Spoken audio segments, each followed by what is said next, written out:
Dummy Switch Pod. Yes, sir. Yes, sir. The boys are back. The boys are back. How are you, Chris? Kodas, look, I think you don't even need to ask me after the past weekend. You know I'm good.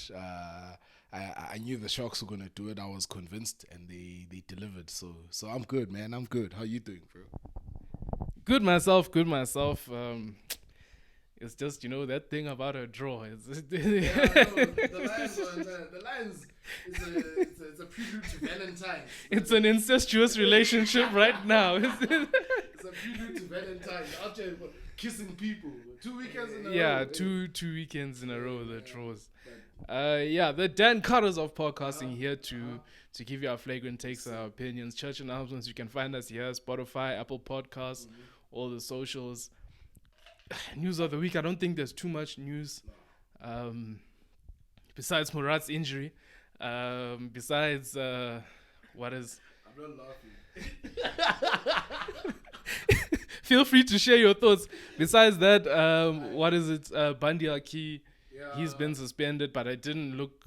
Not suspended, but he's been reprimanded by Ireland, where they're like, "We're not including you in the Six Nations squad for chirping a ref." But it didn't even seem like it was that hectic.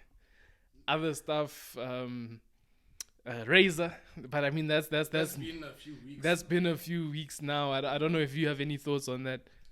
Look, I think for me, when I saw it break out, I think it's a surprise, as it was to everybody, I think. But at the end of the day, if the players are not happy with what's being facilitated, then it's a catch-22. Because we saw it with the Bulls happen where there was a player revolt, and it seems like even there in the All Black camp there was a similar situation, but at the end of the day, I think asking your coach before you're touring South Africa, and then also I guess maybe they're trying to do like a Springboks, next year, maybe try and go for a World Cup win, but yeah, I don't really have too much of an opinion on that. We're always concerned about the box, but yeah, look, tough luck for the man. He did well in other, in other sort of levels. It's Super Rugby under 20s, and on Test Rugby is a different animal. And he came to find out. I won't lie, I'm disappointed in the sense that I thought, his coaching pedigree was going to be able to, was going to translate. Yeah, and make even the All Black Springboks test matches even that, but it hasn't gotten there. Maybe they should have given him more time, but they didn't. So yeah, it's their problems across the ditch there, or down under, so it's whatever, man. As long as we're keeping Tony Brown. Yeah, as long as Uncle Tony is staying. I mean, it would have been nice to see him. I mean, a rivalry of sorts. You know how we have the rivalry with the All Blacks, so I wouldn't have minded to see him do a windmill at Loftus or Ellis Park. Some breakdancing skills there. Yeah. I wouldn't. It would have just added something extra to the whole thing. To the rugby heritage. To the rugby heritage and the story. But my opinion is it's very similar to the Bulls, where there's a player mutiny. Players are unhappy. It seems as though it was a particular forward and things with coaching and maybe being unhappy with one of the assistants. Yeah. And then Razor's like, if you're kicking him out, you kick me out. And they said, fine. Yeah, they said, fine. You can also go. You can also go. So it's one of those where, I mean, Aka's was kind of the other thing where he kept his coaches. Yeah.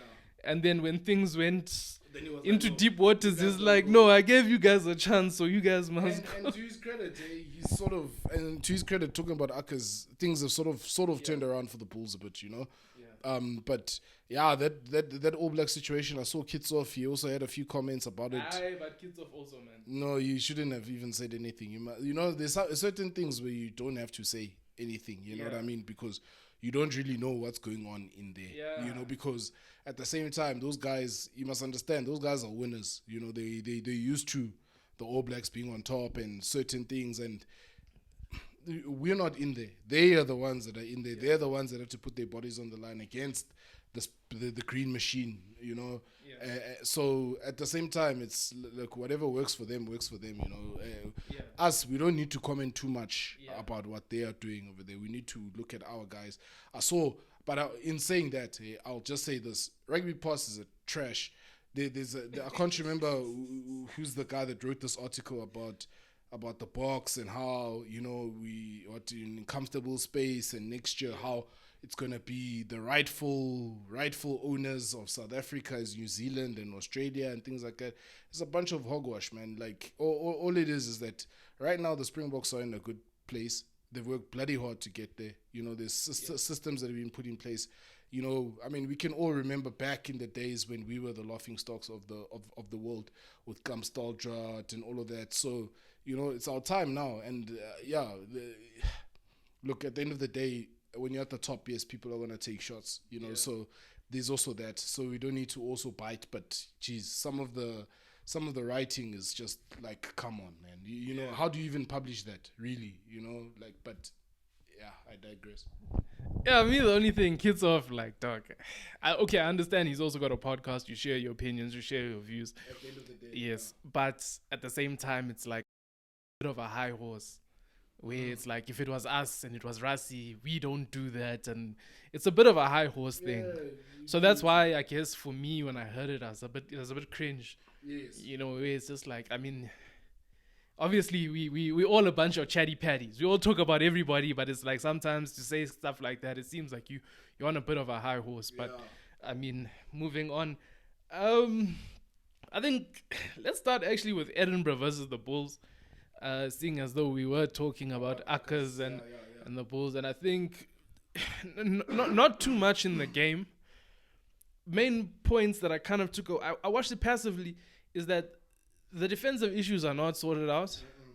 Before, a lot of the tries, like in the last game or whatever, were scored from set piece, and that I'd rather you score a try from set piece than just open play, guys not making tackles. And it seems like they've regressed. Of course, yes, defensively. So that was the only thing for me, is that defensive issues are far from being sorted out. We're going to continue to monitor on a week-by-week basis, because even for this, some of the time, and I mean, Edinburgh, they play some good running rugby, but they were cutting them up at some points, and I feel like it's still going to be an issue to monitor. Besides that, 17-5 at halftime, to come back. And I think even the Lions were at a big disadvantage at halftime, and to come back, I think those are promising signs for us as South Africa when we're playing away. Yes. So big fight there, and Akka seems to be turning things around at the moment. Yeah, look, I mean, and like we alluded to earlier, you know, he made the decisions that he made, you know, getting rid of some of the coaches, and look, it's paying off for them. Like you said, defense is not quite there yet, but the sort of the guts, the effort, you're seeing more of that. You know, on attack, they definitely have weapons. You know, if you give them opportunity, they've got guys that can hurt teams. You know, so I wouldn't necessarily be worried too much about the attack, but you know, the mark of a team, I think it's always been said, is, you know, how they do on defense. You know, and looking at that, and like you said, they still have a long way to go, but again, the credit the fight. You're away from home. You're coming back from such a big deficit. Because I mean, easily on any other day, you know, maybe even you can call it a few months back, the Bulls then would have folded, and you know, you easily see 50 up, you know, 50 points to 12 or whatever it is. Because like we said, Edinburgh play good rugby, and they're also at home. So you also have to give them credit, you know, for the fight. And yeah, look. Like you said, from a South African perspective, that's what you want to see, is our teams being able to sort of go overseas, and sort of push past that mental barrier, you know, of you know, being able to come back from a deficit away from home, you know, in hostile conditions.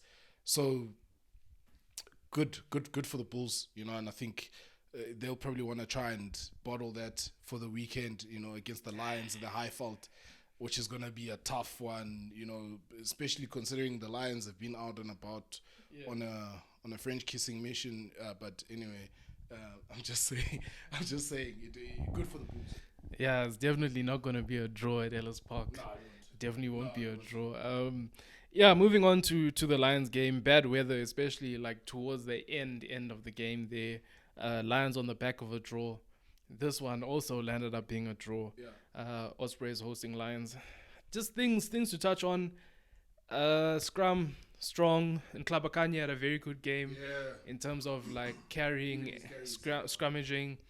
Um, the only thing that I found here was like they scored the first try, and then after the first try was scored, they couldn't get any territory.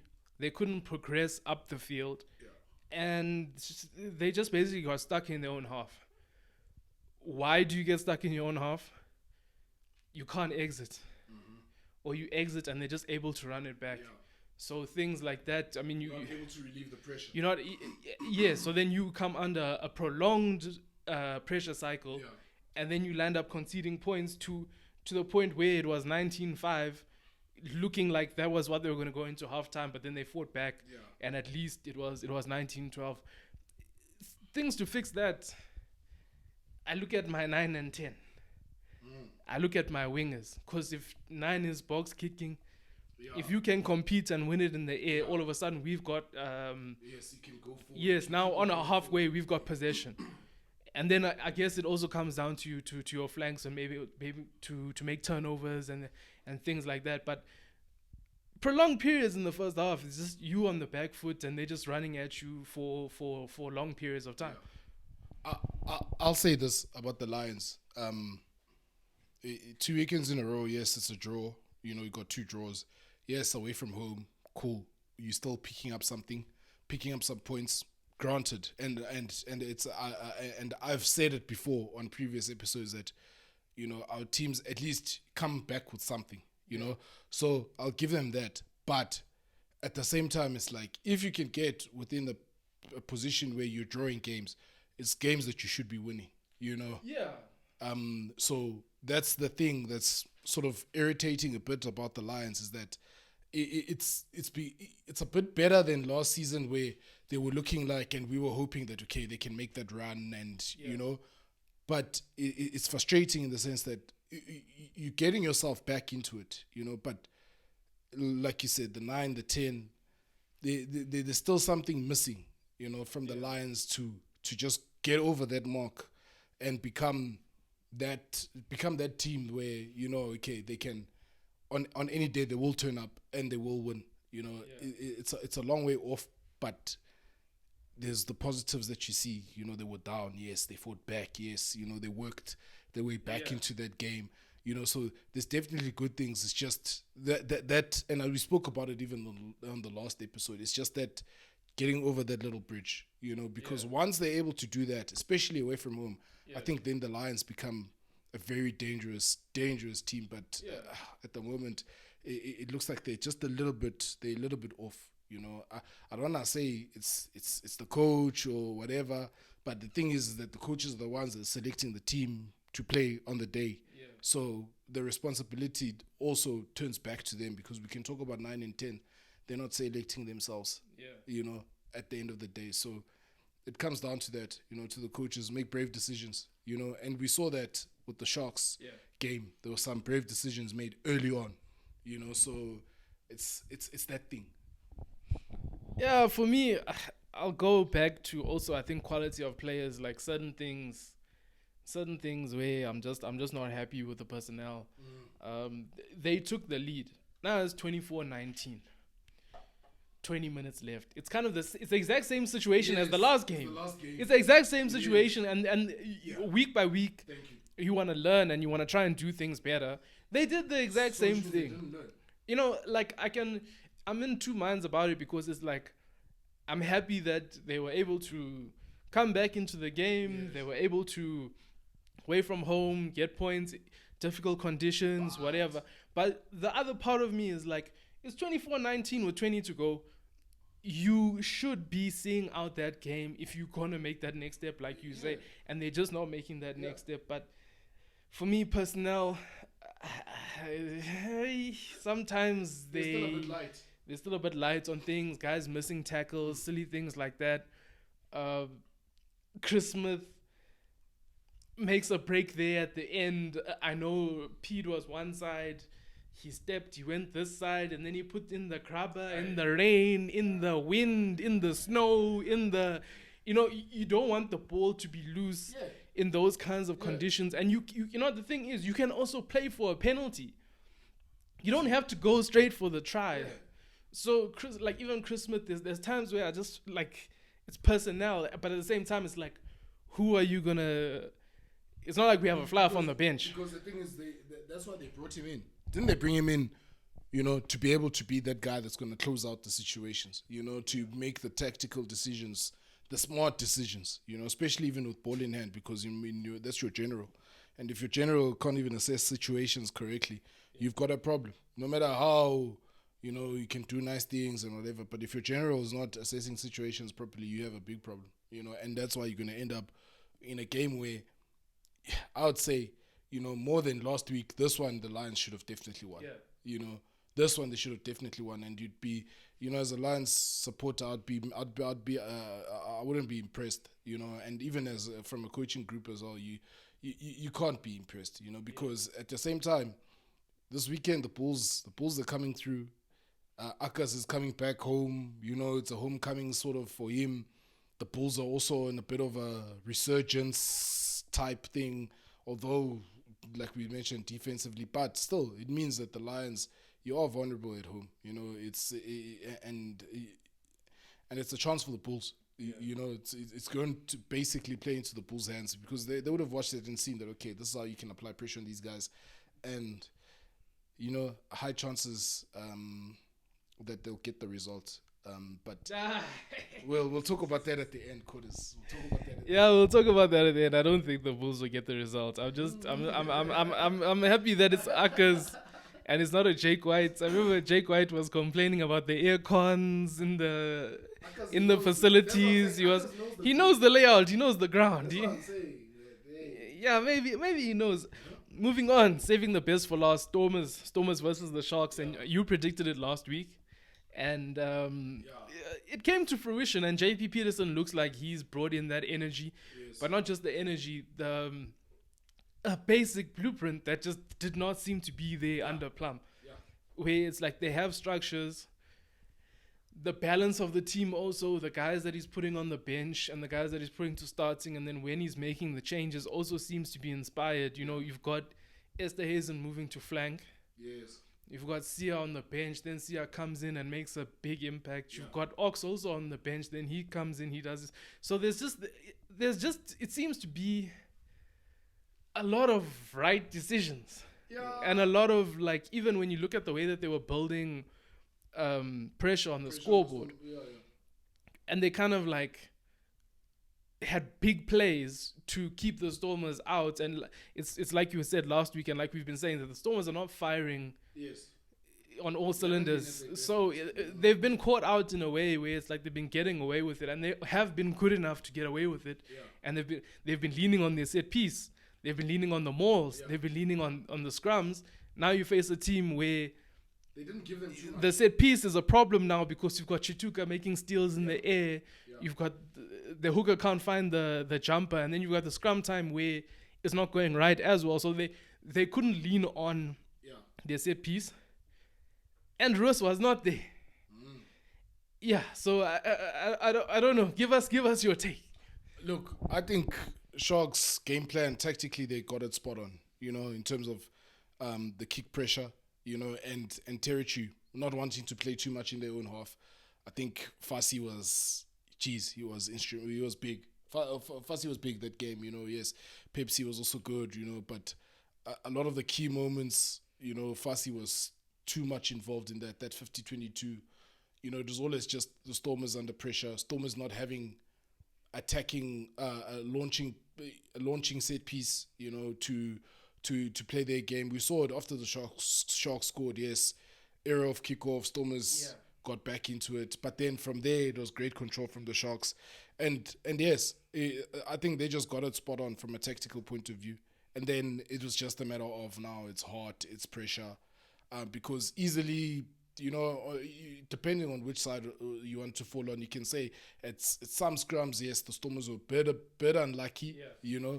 I'll admit that. But at the end of the day, you gotta take what you get from the referee. And yeah, because I've seen, even on the socials, a lot of the Stormers supporters are not too happy.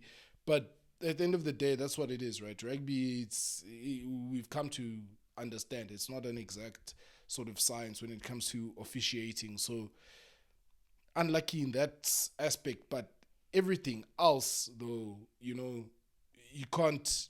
That doesn't even overshadow the whole picture. Everywhere else, I think the Sharks were just a bit better, a bit more hungrier than the Stormers, and the reality is this: is that these guys, it's the same players, they're just responding better to Coach JP. And I will still say it. I'll say it again, and I'll keep saying it. Let the man do his thing, because these guys are responding. Where you're seeing guys like Julius, they all of a sudden they looking good. Chituka as well, Vincent Chituka. He's also he's looking. Guys are looking more comfortable. Guys are looking more comfortable in what they're doing. Jordan Hendrickson as well. Look, here's what I'm gonna say. We mustn't. And I said this the previous week as well. Yes, the Sharks, they can get the result, but it's still right now. It's still a rebuilding phase. So whatever results that the team gets, we take it. Because it's still a long way to go, and I'm only expecting to see them really, if they keep the same, if they still keep JP, I'm only expecting them to start firing next season. Yeah. Really, but at the same time, I'm still not convinced that Jordan Hendrickson is your number 10. I have to say that because we can easily be sort of confused by look, it was a good cross kick and things like it worked out. Everything was working out for the Sharks on that day. Let's not take that for granted. But at the same time, they worked for that. They worked to be in that position, and they at the same time, it's one thing being in that position. It's another thing capitalizing on it, and they've done and that's what they did, and they also managed the Stormers' pressure very well. Where there were times where it looked like this momentum is about to shift into the Stormers' favor. Line out in the 22, they lose the ball, or it just wasn't happening for the Stormers in that respect. Even the last 20 minutes where you're expecting that the Storm, the Storm in a teacup to come. And they just didn't allow the Stormers to release that valve. So credit all around to the Sharks, the coaching team, the players, But again, the proof is going to be in how they back it up this coming weekend. That's going to be the proof of it, to see exactly, how far these guys have come and where they can go. Can they do it again? Yes. Definitely it'll be a different Stormers team this coming weekend, but certainly the Sharks, they'll be confident, and I think they can do it again. Yeah, I mean, for me, that it goes to those big plays where it's like Stormers, they're on your 5 meter. Typically, they do a maul and get over and get back in the game. Now you've got a line-out steal. They send it to the backs. They kick it. All of a sudden, now you're in the Stormers 22. So it's big swings of momentum like that I think summed up large parts of that game. Where it was just big plays being made by players, and you feel like they're engaged and they're up for it. On the other side, for the Stormers, I feel like it was only like Reinach that was up for it, and like Sasha sometimes was up for it. Just moments in that game. Jaden Hendrickson, he's back in form. He's controlling things well. Besides that, Jordan Hendrickson, like you said, that cross kick to Yaku Williams. Good to see Yaku Williams playing also. And I mean, even that, it was just a basic set piece. We hit this way, and then we bring it back. But it's good execution and it's good planning. And then it's looking like good coaching, which you never saw in the Plum era. So it's things like that, which I have to say, JP Peterson is a big impact. Other big plays, Esther Hazen closing down Zas. Wow. I didn't see that one coming. And that was a big play. That's a big play. In the scheme, the bigger scheme of things. Yeah. Look at that. If he doesn't make that tackle, Stormers are back in it. The confidence is back up. The crowd is not behind them. All of a sudden, the Sharks are under pressure, and the Sharks being where they are as a team, you most likely maybe they would have sort of buckled a bit under that pressure, but it didn't happen. It didn't happen, and Esterhuizen as captain, I think, masterstroke from JP Peterson. So, geez. Yeah, look, a long way to go, but there's a lot to like about the difference in attitude, I think. A difference in attitude and approach from the Sharks, where you can clearly see, like we've been saying, they're relying definitely on their pack, and then the guys in the back's got to do what they got to do and work, and it's so far it's working out. So, yeah, look, credit, big time. Yeah, like I said, other things in that game, who's up for it? Sasha, he misses a penalty you'd expect him to get, but then he redeems himself, quick tap. Murat comes on, we want him to show us something. As someone said on Twitter, he showed us his foot. Unfortunately, you feel for him. He's out for 6 weeks for something that's so, it seems so small, but it's something that's now put him out. He's going to need surgery. It's so unfortunate for him because he was kicking off. Yes. And then this happens. So you feel for him. Like you said, Sharks are playing. If he wears glasses, he might look a little bit like Steven Seagal. I was thinking about it. Like Steven Seagal. Like Steven Seagal. Exit wounds, eh? A little bit. I don't know why, but I can see a bit of Seagal in there, but unlucky, bro. Yeah, unlucky for him. Unlucky. Yeah, Sharks pressure cycles, forwards doing the work. Pepsi, good 2 weeks for him. Yes. Edwin Swart, he also coming in, and I think it was Mbonambi, I think was supposed to start. Yeah. He came in, he's been a good pickup. He's been so solid at hooker.